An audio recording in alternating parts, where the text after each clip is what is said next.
And welcome to this edition of Central News. I'm Jay Mace. And I'm Michaela Novitsky. And just before the show, we got some updates involving UCO, some breaking news. Right, Darren and Erica. Now, if you take a look at this door right here, this home, you can see where the dirt has rised all the way up to almost the top of this door. That's how high the floodwaters got. And if you take a look back here this way, FEMA is out here. Now, we were out here earlier today, and there was a lot of volunteers. Now, this is a small community. It actually used to be a road, and now it's turned into a river.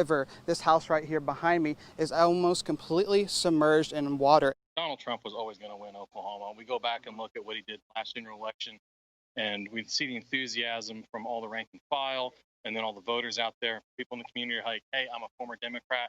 I believe in his direction with the economy. And I think the best way to kind of tackle this question is to let our viewers know that we love all of you and that we are all affected by this and that we love being able to cover this for you guys. Like I said, I mean, we've had breaking news for the past 2 days. And we continue to report from our homes in order to practice social distancing and staying safe during the COVID-19 pandemic.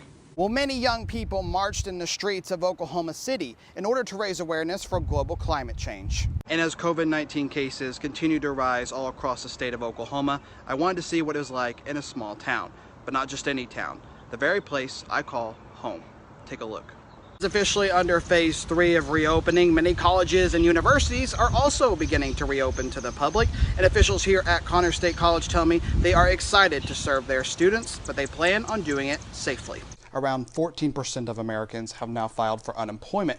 That's more than 36 million Americans nationwide. And we haven't seen numbers like that since the Great Depression. And with so much uncertainty and Americans not knowing where the next paycheck is coming from, sometimes buying the simple necessities like groceries can be hard to come by. Umbrella like some people back here, or a hoodie in order to keep you protected from the rain. Now the rain will continue. We're just outside the MassCom building. You can see the snow. Look at this. Look at my jacket here, right?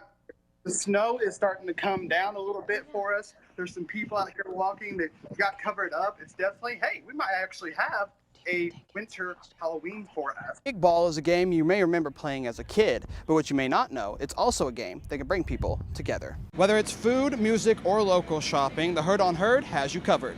The University of Oklahoma students, as well as faculty and staff, walked out of their classrooms and offices today in support of undocumented immigrants, not only in Oklahoma, but all across the nation.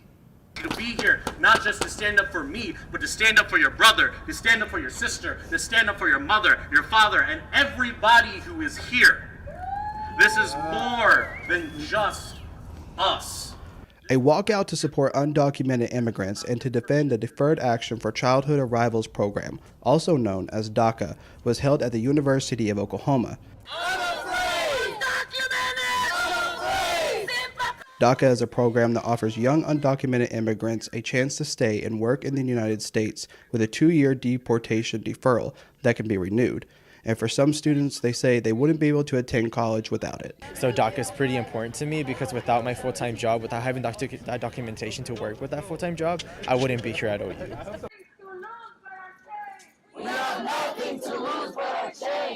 And the program has been in limbo since the fall of 2017, when President Trump's administration announced it would stop accepting new DACA applicants and renewing expiring DACA statuses. This is a national call for walkouts to take action to defend DACA, but also to tie together that the attack on DACA is not just for DACA recipients, but it's all immigrant communities alike, to defend our undocumented immigrants, to talk about what's happening on these for-profit camps where people are literally dying in detention. So I think today was a powerful day to do that and just connect community to stand up for each other. And with the hearing of the DACA case fast approaching to the U.S. Supreme Court, students had this to say. One of the requisites that you need for DACA is to be either in the military or be pursuing a higher education or education of some sort. So we're not doing anything wrong. We were brought here as children. We didn't have a choice. We're just as Americans as everyone else. So.